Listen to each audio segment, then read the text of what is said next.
Police ছাড়া আওয়ামী লীগ হিজরা হিজরা।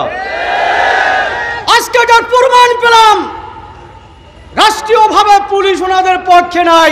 এত আওয়ামী লীগ, এত যুবলীগ, এত কর্মী, এত এমপি, এত উপজেলা পরিষদের chairman, vice chairman, mayor, councillor, union পরিষদের চেয়ারম্যান, মেম্বাররা কোথায় গেল?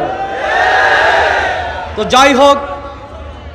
যাই হোক বিজয় এসেছে, নতুন এক স্বাধীনতা পেয়েছি আমরা। এই দেশের মুসলমান সংখ্যাগরিষ্ঠ, আমাদের এখন হিসাব করতে হবে।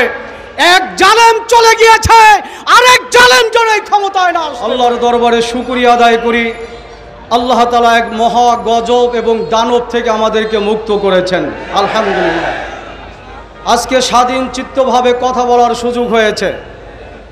সমবেত ভাই ও বন্ধুগণ, 16 তারিখ রংপুরের আবু সাঈদের বুক পেতে, পুলিশের গুলির সম্মুখে বুক পেতে টোটাল লক্ষ লক্ষ ছাত্র জনতাকে আন্দোলন সংগ্রামে যেমন স্পৃহা জুগিয়েছে, ঢাকার বুকে ছাত্র আন্দোলনের সদস্য মুগ্ধ ভাইয়ের পানি পানি লাগবে কার পানি এই বলে যে মানবতার ইতিহাস সৃষ্টি করেছেন রণাঙ্গনে।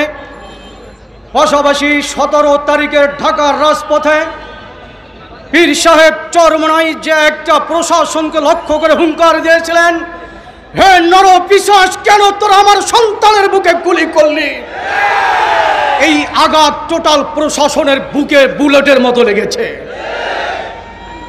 সব মিলিয়ে ছাত্র জনতা একটি অভ্যুত্থানের মধ্য দিয়ে দীর্ঘ 16 বছরের গুম, খুন, হত্যা, রাজনৈতিক নিপীড়ন, নিষ্পেষণ, জুলুম, অত্যাচার, মামলা এবং উলামায়ে কিরামদের অপমান অপদস্থতার মধ্য দিয়েই গণবিস্ফোরণ হয়েছে। এটার রেজাল্ট 5ই আগস্ট আমরা পেয়েছি। উনি বলেছিলেন শেখ মুজিবের কন্যা পালায় না। উনি টোটাল আওয়ামী লীগকে শেষ করে কোথায় গিয়েছেন? নিরাপদে আছেন।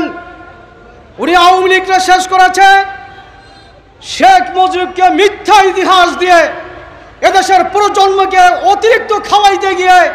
অ্যান্টিবায়োটিক যেমন বেশি খাইলে মারাত্মক ক্ষতির সম্মুখীন হয়, স্বাধীনতা যার হাত ধরে এসেছিল সেই শেখ মুজিবকে বেশি খাওয়াইতে গিয়ে মুসলিম এই কান্ট্রিতে তার মূর্তিগুলো বানিয়ে দেশের সেন্টিমেন্ট এমন করেছেন, আজকে তার ইজ্জতটাও আপনি খেয়ে ফেলেছেন। প্রিয় ভাইয়ের আমার, টোটাল আওয়ামী লীগ, আমরা তো আগেই বলেছি পুলিশ ছাড়া আওয়ামী লীগ হিজরা হিজরা। আজকে যার প্রমাণ পেলাম রাষ্ট্রীয়ভাবে পুলিশ ওনাদের পক্ষে নাই। এত আওয়ামী লীগ, এত যুবলীগ, এত কর্মী, এত এমপি, এত উপজেলা পরিষদের chairman, vice chairman, mayor, councillor, union পরিষদের চেয়ারম্যান, মেম্বাররা কোথায় গেল? তো যাই হোক বিজয় এসেছে, নতুন এক স্বাধীনতা পেয়েছি আমরা। এই দেশের মুসলমান সংখ্যাগরিষ্ঠ, আমাদের এখন হিসাব করতে হবে। এক জালেম চলে গিয়েছে, আরেক জালেম যেন ক্ষমতায় না আসতে পারে। যেন সর্বস্তরের ভাই বোনদের কাছে অনুরোধ করব, এই স্বাধীন বাংলাদেশ মুসলিম জাতিসত্তার ভিত্তিতে অর্পিত। পাকিস্তানিদের ভারতবর্ষ থেকে পাকিস্তান, পশ্চিম থেকে পূর্ব পাকিস্তান, বাংলাদেশ হয়েছে। এই মুসলিম জাতিসত্তার ভিত্তিতে অর্পিত এই বাংলাদেশকে আগামীতে রাষ্ট্রীয় ক্ষমতায় ইসলামকে দেখতে চাই কারা কারা? আল্লাহ তুমি আমাদেরকে কবুল করো। এই জালেমের পতনের জন্য যেমন চোখের পানি ফেলিয়ে তাহাজ্জুদে ফেলেছি, মুনাজাতে ফেলেছি, জিকিরের পর ফেলেছি, এখন প্রত্যেকটা দিনদার মানুষের চোখের পানির প্রয়োজন। এই মুহূর্তেই আল্লাহ তাআলা তুমি এই জমিনকে ইসলামের জন্য কবুল করো।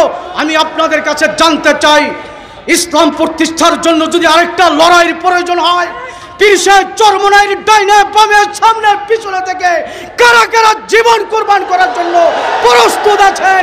লড়াই হবে, সংগ্রাম হবে, ইসলামী হুকুমত নয়তো শাহাদাত, এটাই হবে আমাদের তামান্না। সবাইকে ধন্যবাদ।